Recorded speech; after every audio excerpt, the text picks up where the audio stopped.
নমস্কার বন্ধুরা, রুম্পার হেসেলে তোমাদের সকলকে স্বাগত। আমি আবার আজকে একটি নতুন রেসিপি নিয়ে চলে এসেছি। আজ আমি তোমাদের সয়াবিন কারি রান্না করে দেখাবো। আর এই সয়াবিন কারিটা আজকে আমি মাংসের মতন করে রান্নাটা করব। তাহলে চলো কথা না বাড়িয়ে রেসিপিটি দেখে নেওয়া যাক। আর তোমাদের কাছে অনুরোধ রইল রেসিপিটি প্রথম থেকে শেষ পর্যন্ত দেখার। তাহলে চলো চলে যাই গ্যাসের কাছে। কড়াই বসিয়ে তেল দিয়ে দিয়েছি, সর্ষের তেল। তেলটা গরম হয়ে গেছে। আমি প্রথমে আলুটা ভেজে তুলে নেব। তার জন্য প্রথমে একটু তেলের মধ্যে আমি একটু লবণ দিয়ে দিচ্ছি, তাহলে তেলটা আর গায়ে ছিটে আসবে না।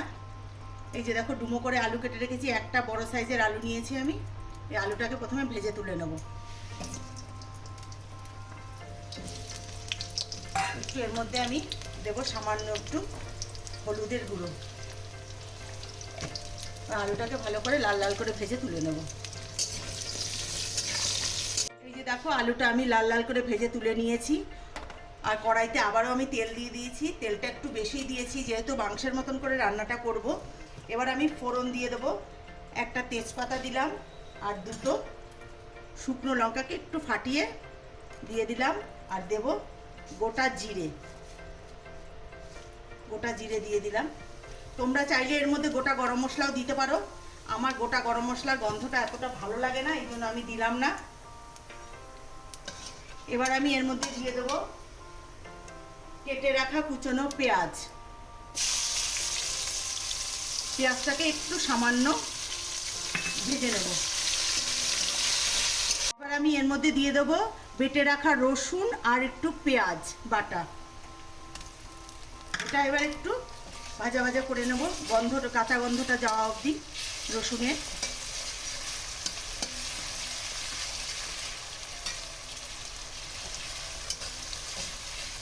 পেঁয়াজের সাথে রসুনটা আমার ভাজা হয়ে গেছে। এবার আমি এর মধ্যে দিয়ে দেবো বেটে রাখা জিরে আর আদা, শুকনো লঙ্কা একসাথে করে বেটে নিয়েছিলাম, সেটা দিয়ে দিলাম।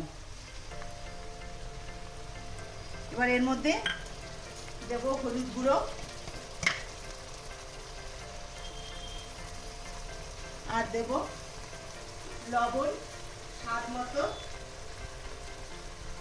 আগে একটু লবণ যেহেতু দিয়েছিলাম, এর থেকে বেশি আর দেবো না।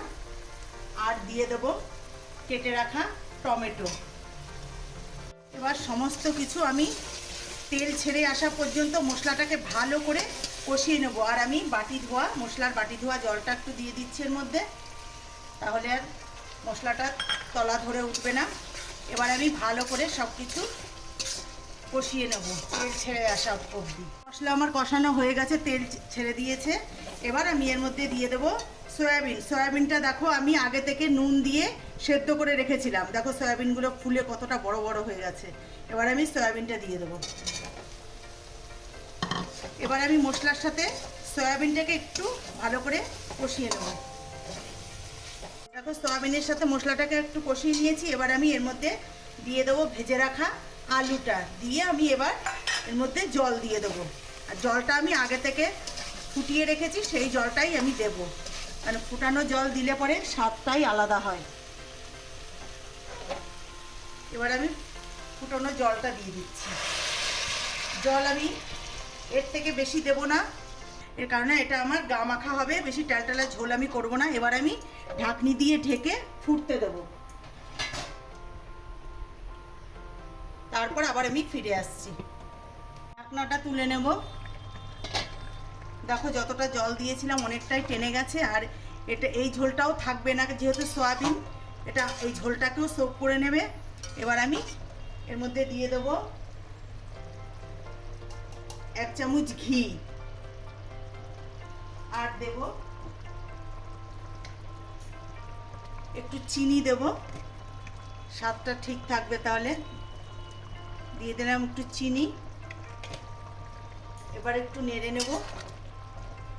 সবশেষে আমি দিয়ে দেব গুঁড়ো করে রাখা গোটা গরম মশলা। এবার আমি গ্যাসটাকে বন্ধ করে দিয়ে নামিয়ে নিয়ে তোমাদেরকে দেখাচ্ছি আমার হয়ে গেছে রান্নাটা। গ্যাস বন্ধ করে দিলাম। দেখো বন্ধুরা, সয়াবিন কারি আমার হয়ে গেছে, আমি নামিয়ে নিয়েছি। এবার একটা পাত্রে আমি উঠিয়ে নিচ্ছি। আর বন্ধুরা, এটা কিন্তু দুপুরে গরম ভাত বা ডিনারে রুটি পরোটা সব কিছুর সঙ্গেই তোমরা এটা খেতে পারবে। আমি যেভাবে বানালাম ঠিক সেইভাবে বানিয়ে তোমরা একবার খেয়ে আমাকে কমেন্টস করে জানাবে তোমাদের কেমন লাগলো। আর আমার ভিডিওটি যদি তোমাদের ভালো লেগে থাকে লাইক শেয়ার কমেন্টস তো করবেই। আর আমার চ্যানেলের নতুন বন্ধু হয়ে থাকলে চ্যানেলটিকে সাবস্ক্রাইব করে নেওয়ার অনুরোধ রইল। আর ফেসবুক থেকে যারা দেখছো তারা ফেসবুকের পেজটিকে অবশ্যই ফলো করে নিও। তাহলে বন্ধুরা, আজকের মতন ভিডিওটি আমি এখানেই শেষ করছি। ভালো থেকো, সুস্থ থেকো, নমস্কার।